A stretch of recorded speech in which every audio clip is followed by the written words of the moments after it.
আসসালামু আলাইকুম রহমতুল্লাহ। সুপ্রিয় পঞ্চম শ্রেণীর শিক্ষার্থীবৃন্দ, আজকে তোমাদের হচ্ছে প্রাথমিক বিজ্ঞান বই অধ্যায় 1 জীবের আবাসস্থল পৃষ্ঠা 10 এর 3 নম্বর সংক্ষিপ্ত প্রশ্নের উত্তর সম্পর্কে আলোচনা করব। প্রিয় শিক্ষার্থী, তুমি যদি নিয়মিত ভিডিও দেখো তাহলে তোমাদের আর কোনো গাইড বই কিনতে হবে না ইনশাল্লাহ। সুতরাং চ্যানেলটি এখনই সাবস্ক্রাইব করে পাশে থাকতে পারো। চলো শুরু করা যাক। 3 নম্বর সংক্ষিপ্ত উত্তর প্রশ্ন। ক নং প্রশ্ন হচ্ছে জীবের আবাসস্থল বলতে কি বোঝায়? খ নং প্রশ্ন হচ্ছে স্বাদু পানির পরিবেশে কী ধরনের প্রাণী ও উদ্ভিদ থাকে? গ নং প্রশ্ন হচ্ছে জলজ প্রাণীতে কী ধরনের অভিযোজন ঘটে? প্রিয় শিক্ষার্থী, সংক্ষিপ্ত প্রশ্নের উত্তর তোমাদের দেখাচ্ছি, তা তোমরা দেখে নিতে পারো। চলো শুরু করা যাক। পঞ্চম শ্রেণীর প্রাথমিক বিজ্ঞান বই অধ্যায় 1 জীবের আবাসস্থল পৃষ্ঠা 10 সংক্ষিপ্ত প্রশ্নের উত্তর। ক নম্বর প্রশ্ন হচ্ছে জীবের আবাসস্থল বলতে কি বোঝায়?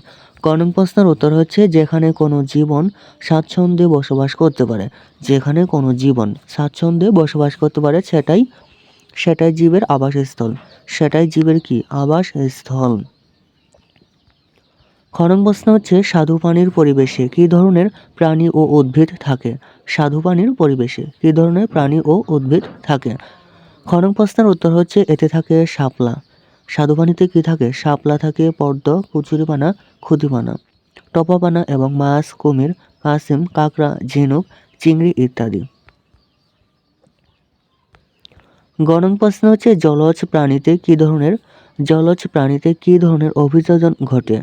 গ নং প্রশ্নের উত্তর হচ্ছে জলজ প্রাণীর দেহ চ্যাপ্টা। জলজ প্রাণীর দেহ সাধারণত চ্যাপ্টা থাকে, মধ্যভাগ চওড়া থাকে ও মাথা লেজ সরু থাকে। মাথা আর লেজ চিকন থাকে, অর্থাৎ চিকন থাকে। পাখনা ও লেজ সাঁতার কাটতে সাহায্য করে। পাখনা ও লেজ সাঁতার কাটতে সাহায্য করে। ফুলকার সাহায্যে পানি থেকে অক্সিজেন নেয়। ফুলকার সাহায্যে পানি থেকে অক্সিজেন নেয়। প্রিয় শিক্ষার্থী, এই ছিল তোমাদের পঞ্চম শ্রেণীর বিজ্ঞান বই প্রথম অধ্যায় জীবের আবাসস্থল পৃষ্ঠা 10 এর 3 নম্বর সংক্ষিপ্ত প্রশ্নের উত্তর। প্রিয় শিক্ষার্থী, পরবর্তী পর্বে আমরা পৃষ্ঠা 10 এর 4 নম্বর বর্ণনামূলক প্রশ্নের উত্তর সম্পর্কে আলোচনা করব। প্রিয় শিক্ষার্থী, পরবর্তী পর্বের জন্য চ্যানেলটির প্লে লিস্টে দেখতে পারো। প্রিয় শিক্ষার্থী, তুমি যদি নিয়মিত ভিডিও দেখো তাহলে তোমাদের আর কোনো গাইড বই কিনতে হবে না ইনশাল্লাহ। সুতরাং চ্যানেলটি এখনই সাবস্ক্রাইব করে পাশে থাকতে পারো। ধন্যবাদ।